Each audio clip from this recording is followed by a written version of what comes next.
Welcome back to Screen View Mirror. I'm your host Emma, and you're listening to Screen View Thoughts. On this episode, I am joined by the wonderful Merseh to talk about film noir. More specifically, we'll be doing a double feature on two film noirs, Gilda and the Maltese Falcon, to discover what made the films. Merseh, welcome to the show. Hello. So, let's get started. I think, should we start with the Maltese Falcon, right? Do this in chronological order? Sure. Yeah. Okay, great. So, the Maltese Falcon, 1941, kind of like known as the first film noir. Actually, well, the whole reason you're on this podcast episode is because you're kind of, in my view, an expert on 1940s cinema in general and like golden age of Hollywood and all that. So would you like to explain to the listeners what film noir is? And then we'll get into the films. I think it's a combination of the theme and the aesthetics because it takes a look more specifically at crime in society, and from that trying to somehow pull off some kind of social commentary and social realism, and combining that with a very specific kind of chiaroscuro and black and white cinematography. Okay, so chiaroscuro, for people who don't know what that is, that's basically a very stark contrast between dark and light, so like low-key lighting and high-key lighting. So you see a lot of shadows and you know, a lot of things are kind of overexposed in the frame, and some are really just in the dark. So you get that really stark contrast, kind of like a Caravaggio painting. So that is very characteristic of film noir. Would you like to comment on where it, or under what circumstances film noir originated, or like what it was a response to? I would say this is actually a pretty big debate, because I don't agree with the idea that the Maltese Falcon was the first film noir. Okay, that's great. Okay, yeah. So what would you say would be, or where would you place the origins of film noir in that case? At least as far back as 1931, because I think film noir is quite a big label, right? Because crime, black and white, I've seen a lot of that. And if we look at some aspects that really define film noir, such as lots of movies tend to have this gangster rise and fall narrative, which we still see today. Yes. Movies like, I don't know, Scorsese's. Yes. Or even Tarantino, even like Reservoir Dogs or Pulp Fiction, yeah. So that's why I think we need to go all the way back to the pre-code era, which was the first half of the 1930s, before movies actually got some kind of production code that restricted what could and could not appear on screen. And just quick aside here, do you want to elaborate in 10 seconds on the Hays Code? Sure. So in 1934, a combination of religious and conservative groups decided that Hollywood movies were a little too fresh. So they made up this code to kind of regulate to what exactly could be shown on screen. So things like miscegenation, homosexuality, all very scary things. So okay, were not to be seen anymore. So you had that from 1934 onwards, the Hays Code, and that kind of regulated the content that was shown, which paradoxically would make the potential of the risque factor of an early 1930s or even a 1920s movie much greater than a, say, 1936 movie. Okay, so, and then we had this, and so you made the comment that, okay, film noir kind of originated in 1931. Why is that? What's the reasoning there? So in 1931, there are two gangster movies that really set the right arc that we still see today, The Public Enemy and Little Caesar. They're quite similar. I recommend watching them back to back, because then you might get a bit tired, but they're definitely great movies. And I think this is where the origins of film noir comes from, because it's about getting into the crime scene in a way that isn't always saying from the outside, oh, this is bad, or oh, this is right. What I like the most about film noir is that in old movies is where you could, I think it's where you could look at the gray area of of society the most, and that surprisingly was something that was allowed throughout the Hays Code years. Maybe that's why film noir is so popular.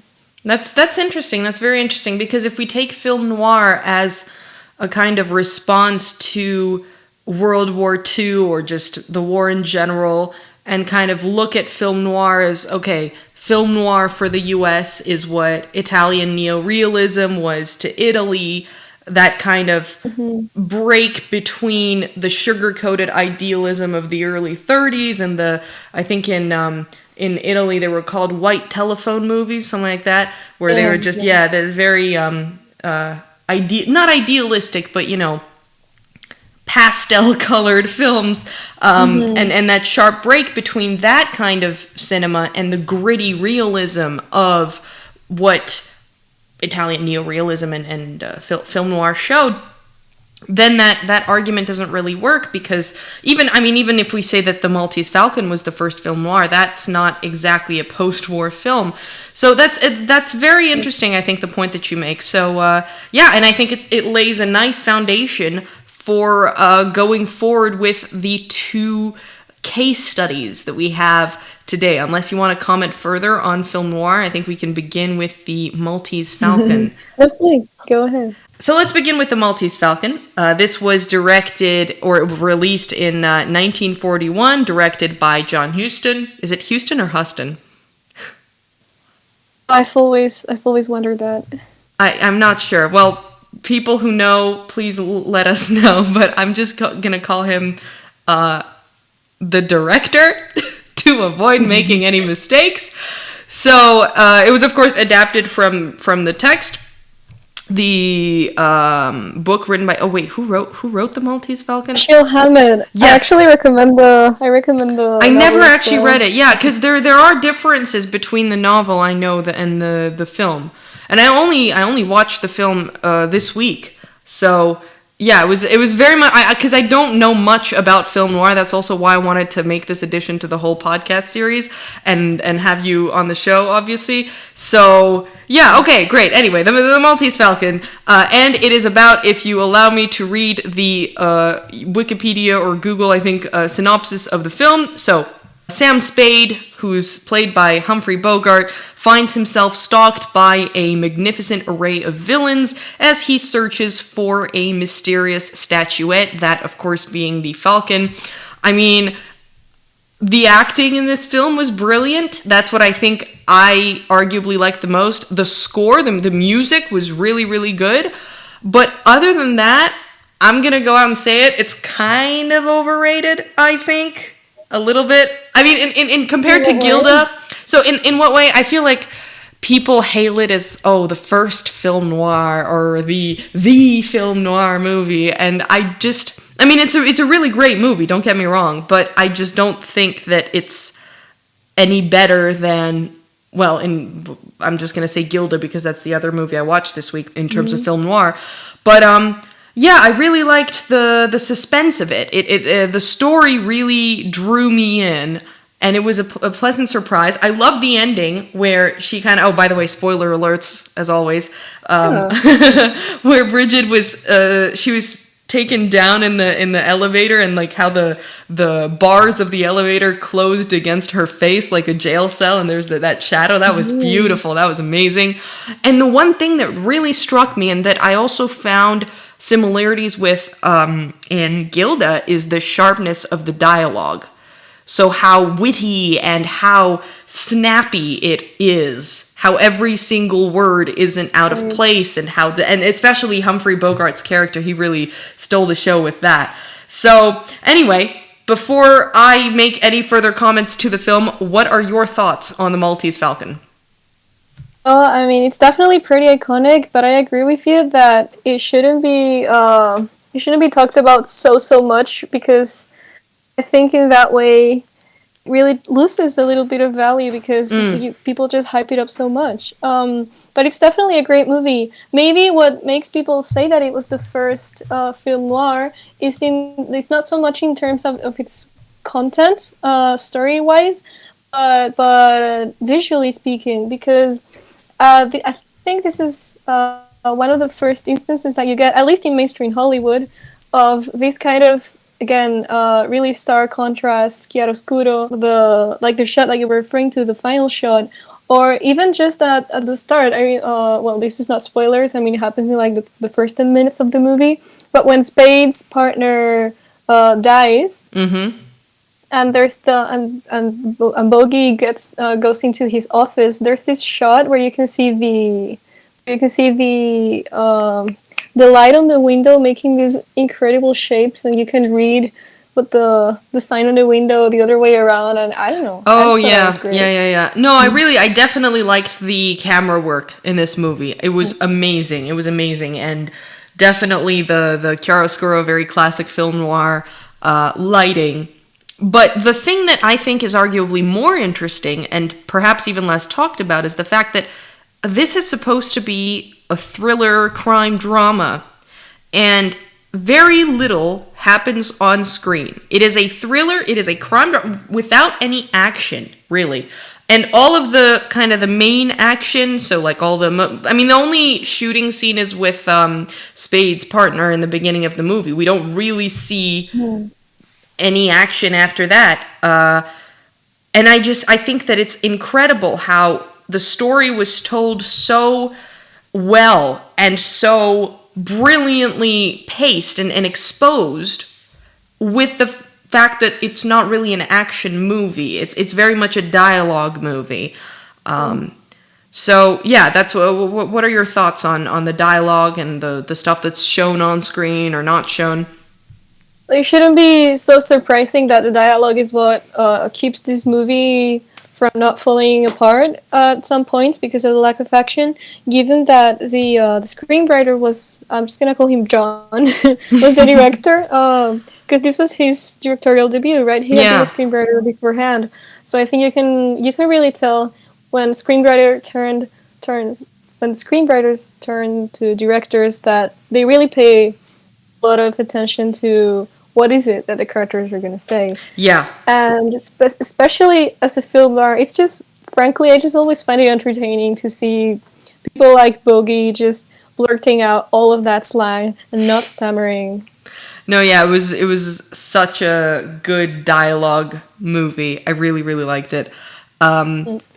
Okay, moving on to the idea of gender and more broadly gender in film noir, but more specifically gender in the Maltese Falcon, how we've got that contrast between the femme fatale, so in this case Bridget, and the nurturing motherly secretary. Any thoughts on that?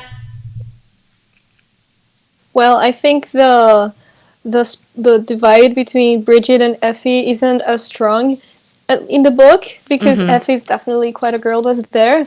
But that aside, I think there's a lot to be said for how every single character treats Bridget in this movie. I can't help but wonder throughout the entire film whether Humphrey Bogart is actually in love with this woman or not, because simply of the treatment that she gets. I really like it because I think it shows that, at least for a 1940s kind of moral story, even if a woman becomes somewhat independent, be it in her job, in her hobbies, like we don't know what she wants with the Maltese Falcon, or be it sexually, like there always has to be some kind of, she always has to pay for it in the end, right?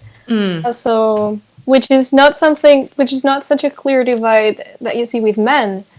I won't spoil it, but throughout the movie there is a certain ease and confidence with which you see characters like Sidney Greenstreet or Peter Lorre just walk around and talk that cannot compare to the one that Bridget has. You mentioned that they have to pay for it in the end, but I think, is she paying for her character or is she paying for her crime?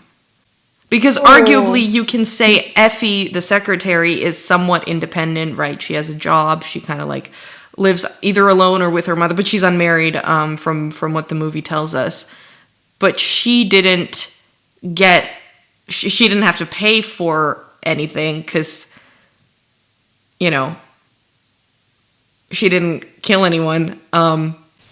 So I don't know, like, is she paying for her character and the freedom associated with her femme fatale vibes, or is she just paying for her crime and this is just a feature of the justice system? But I do agree with you on the point of how this movie, or in general, I think film noir lends women a lot more agency, even though they're kind of categorized into either you're this nurturing motherly character or you're this evil femme fatale that manipulates men.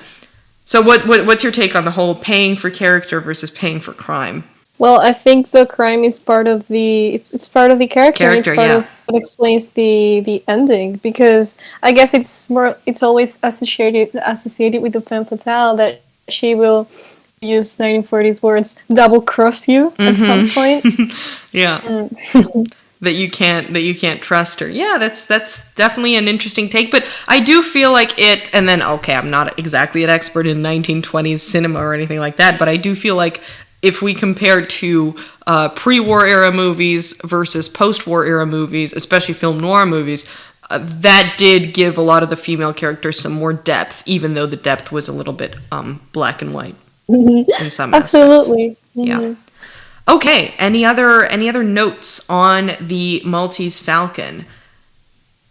I agree with you that the best thing about the movie is the cast, honestly. I'm a big fan of character actors, which are probably one of my favorite features of old Hollywood overall. And work that, as I said before, Green Street or Laurie do here, or also Elisha Cook Jr.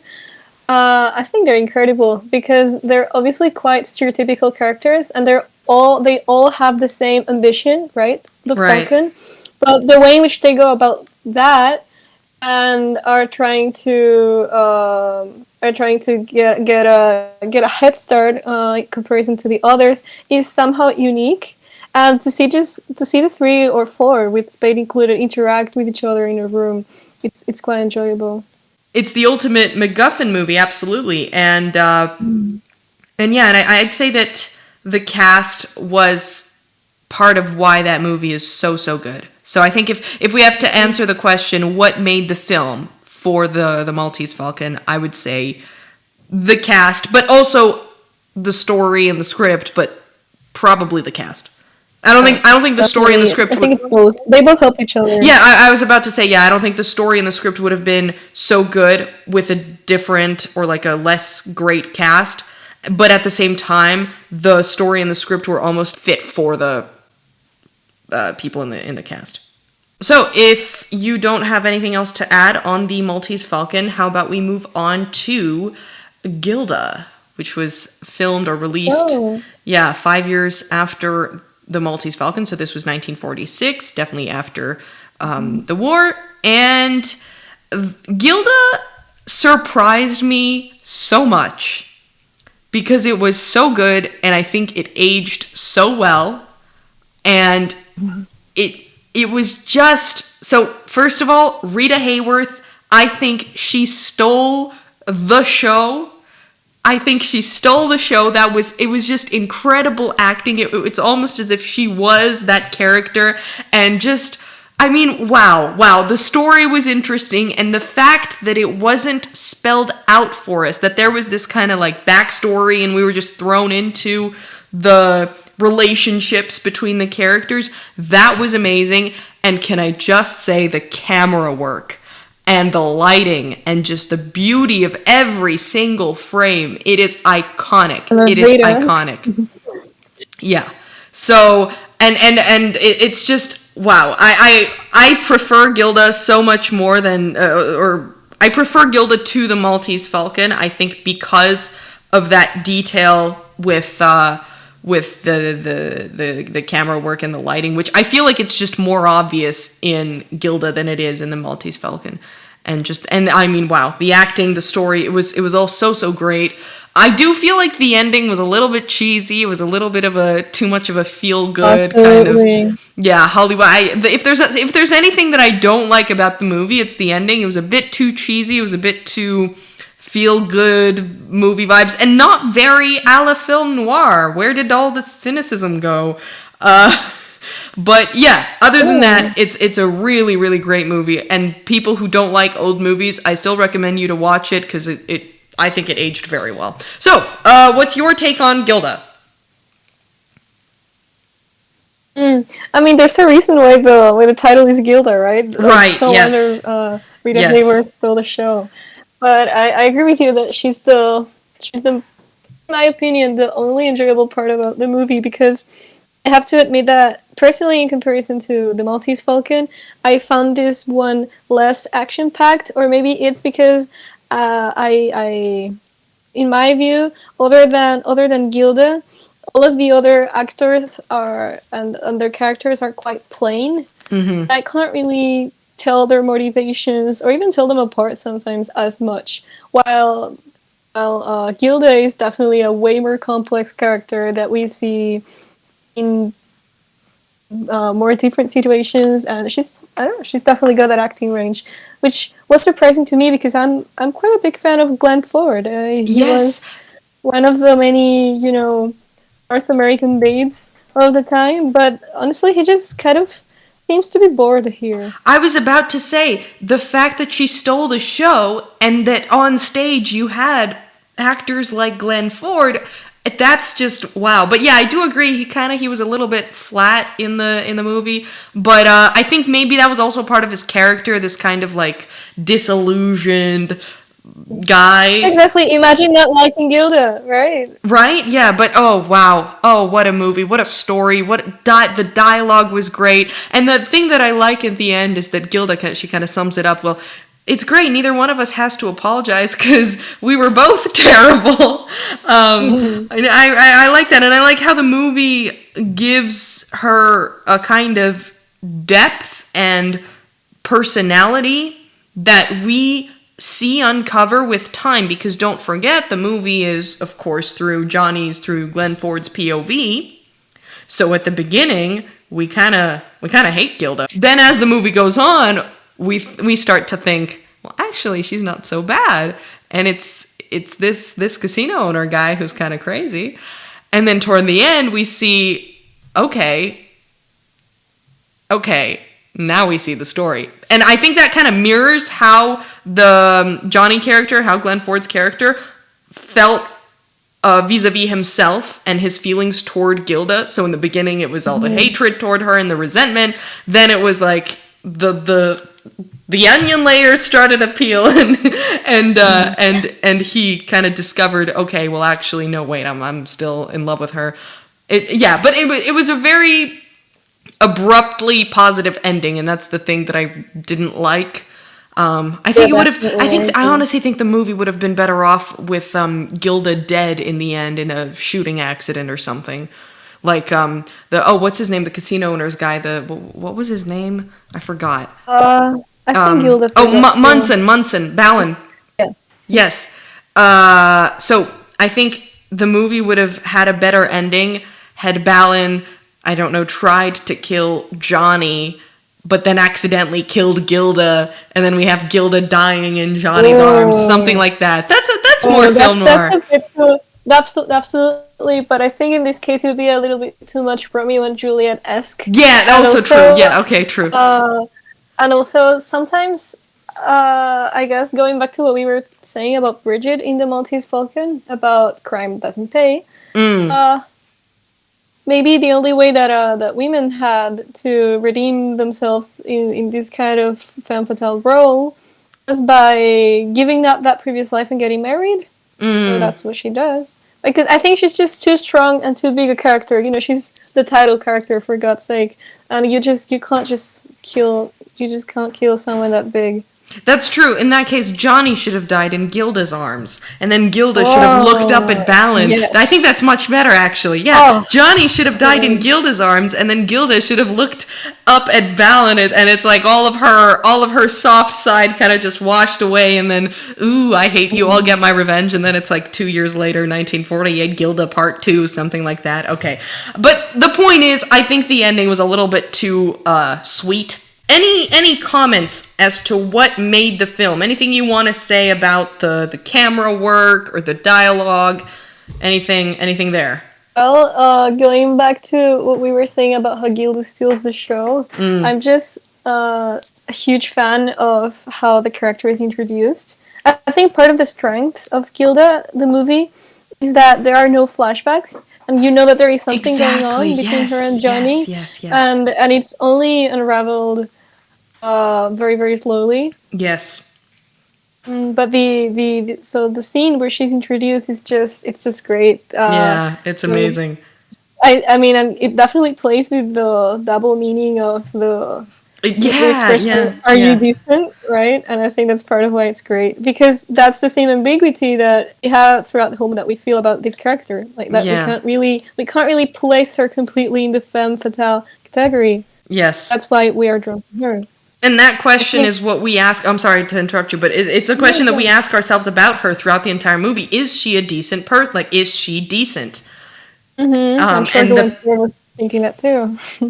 Johnny was probably thinking that as well. And the thing I love about this movie is that even though it's through Johnny's POV, we don't know his entire POV because we don't know his past, we don't know his history. So we're mixing his bias toward the characters with our own discovery of the facts about the characters. Yeah, definitely. I think a really good illustration of this is the musical numbers. I think they help the audience see the different sides that she has and how she, in the eyes of Johnny, develops throughout the film. Because there's quite a big contrast between her just singing a soft song with an acoustic guitar to her wearing definitely way more revealing clothes. I think technically you could even call that one the Put the Blame on Mame song, maybe even a striptease act. Yeah. And I don't know. I think it's a great contrast. It definitely shows the range that Rita Hayworth has, and we shouldn't forget that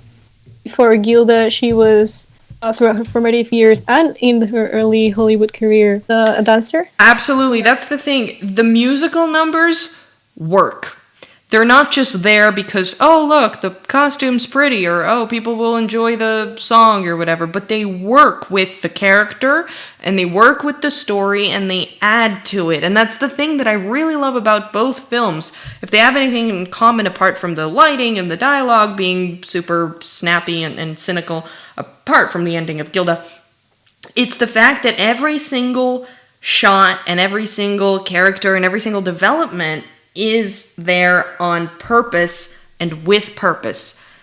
So you're never, and that's why I think you're so well drawn into the story and you just want to know what happens next because nothing is ever out of place. Everything is there for a reason. So I really, really like that about both films. Exactly. I think in both films, the scarcity of information that the audience has is what makes them stay in their seats and want to know more. Exactly. It's definitely a suspense kind of thriller situation with both films.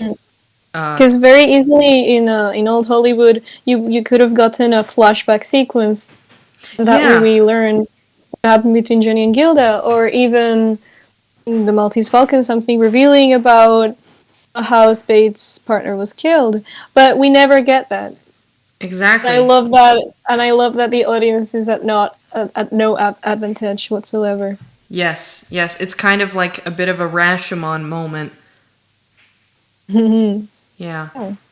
All right. So, what made Gilda? Rita. I would say Gilda. Rita. I'd say Gilda made Gilda, but I also think that she was complemented by very good acting and an incredible script and a great story. And there's this really great shot where Balin is standing in front of the stairs in his house, and then there's Johnny in the left side of the frame, and there's the light behind him, and he looks like a silhouette, which just shows that he's Shadows. kind of, yeah, so he looks like a shadow, which means that, okay, well, maybe neither one of the characters see him as a real person anymore, which we later discovered to sort of be true. But it's also kind of showing how he's in the dark about their whole past and relationship. So I just think that the use of lighting for meaning in both movies is really, really great. And it really helps a lot of the development that we see with the stories and the characters. I agree. I think in film noir more than other genres, the lighting is never a coincidence. Yes, yeah, yeah. If you pay enough detail to it, it can even tell you what's going to happen next. Yes, yeah. So, and I think these movies lend themselves very well to rewatches. Absolutely. All right. So, any final comments on the Maltese Falcon or Gilda? Do you think we could try to compare both femme fatales? Oh yeah, yeah, that's a very good idea. Okay, so any ideas on how to compare and contrast Bridget with Gilda? Mm. I think they're both quite badass women, and I think they drive a lot of the plot, even if it's not Yes, that yes, obvious at first in the Maltese Falcon. They're yes. the No, ones that yeah, I agree. introduce to us what the main worries for the rest of the movie are going to be, and what happens to them at the end to a large extent is the movie's conclusion because they're that Exactly. important. Yeah, no, I do agree with you on that. In terms of the differences between the two characters, I would definitely say that the movie. So the Maltese Falcon tries to make Bridget really, I think, look like the bad guy, which I mean, she did commit a crime, so there's that. But she really is the, without a doubt, black and white character of, okay, she's a villain. And what makes it so bitter is that she tries to manipulate people, especially men, into thinking that she's this, defenseless, very good person, but really, no, she's a bad guy. Okay. But then sorry, not Bridget, with Gilda, there is so much depth to the character that we can't really place her into the femme fatale or good woman category. I feel like there's so many layers to her. I mean, ultimately, she's a character. I think that's the best way to describe her. I mean, she's definitely a character, but what I'm saying is the great thing about Gilda is that we initially begin by looking at her as bad, but then we see, well, actually, Gilda's not so bad. And that kind of mirrors how Johnny sees her. So, yeah, definitely more depth because of that, I think. Yep, I agree. So, is there anything else we want to discuss in terms of both films or film noir more broadly? I think the settings of both films are quite interesting because they're intentional, right? And I just find it fun to take a look into what, according to the 1940s, was the places, the environments where crime would flourish, right? So it's always private eyes, or it's always these morally dubious characters outside of that detective private eye world.